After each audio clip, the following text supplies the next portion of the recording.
ఈరోజు మనం ధర్మసాగర్ జిల్లాకి అయితే రావడం జరిగింది. నవనాగ సుబ్రహ్మణ్య ఆలయానికి అయితే మనం రావడం జరిగింది. మనతో గంట పవన్ కుమార్ గారు మనతో ఉన్నారు.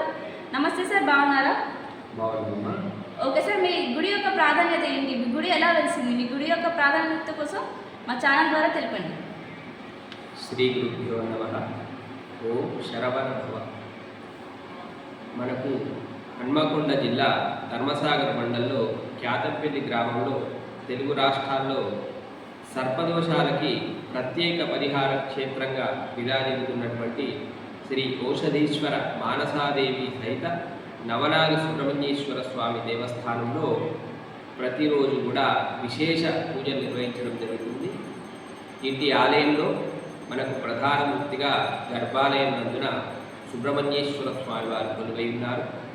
దక్షిణాన మానసాదేవి అమ్మవారు కొలువై ఉన్నారు. అలాగే ఉత్తరాన ఔషధీశ్వరుడుగా మరకతలింగం ప్రతిష్ఠించడం జరిగింది. అలాగే మనకు అష్టదిక్కుల అష్టనాగులు, మనకు సప్తలోకాలు అంటారు. అందులో అతల వితల తలాతల రసాతల మహాతల పాతాళాఖ్య సప్తలోకాల. ఈ సప్తలోకాల్లో చిట్ట చివరి పాతాళలోకం. ఈ పాతాళలోకానికి మరో పేరు నాగలోకం. ఈ నాగలోకంలో అష్టదిక్కుల అష్టనాగులు ఉంటారు.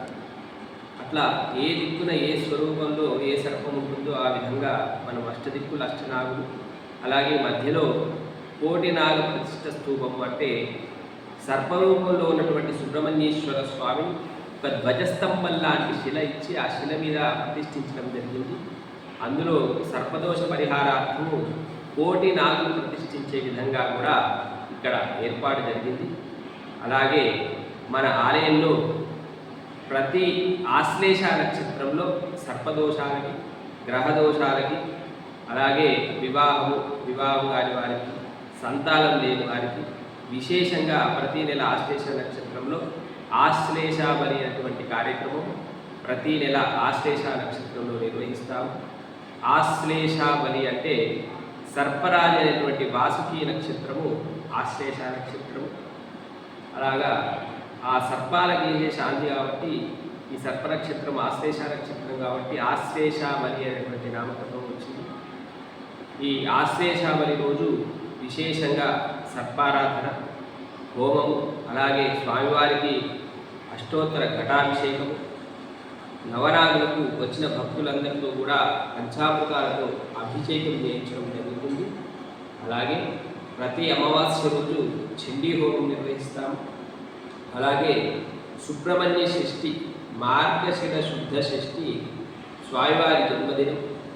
అది ఈ సంవత్సరం నవంబర్ 26కి వస్తున్నది. ప్రతి సంవత్సరం కూడా చాలామంది భక్తులు సుబ్రహ్మణ్య స్వామి మాల ధరించి ఇక్కడే 41 రోజుల పాటు స్వామివారి సేవలో ఉంటారు. స్వామివారి ఉత్సవం ముందు 11 రోజుల ముందు ప్రతి కూడా గ్రామోత్సవం నిర్వహిస్తారు. అనంతం వాసుకిం శేషం పద్మనాభం చ కంబలం శంఖపాలం ధృతరాష్ట్రం చ తక్షకం కాళియం తథా ఏతాని నవనామాని నాగానామ చ మహాత్మనం సాయం కాలే పఠే నిత్యం ప్రాతః కాలే విశేషతః తస్య విషభయం నాస్తి సర్వ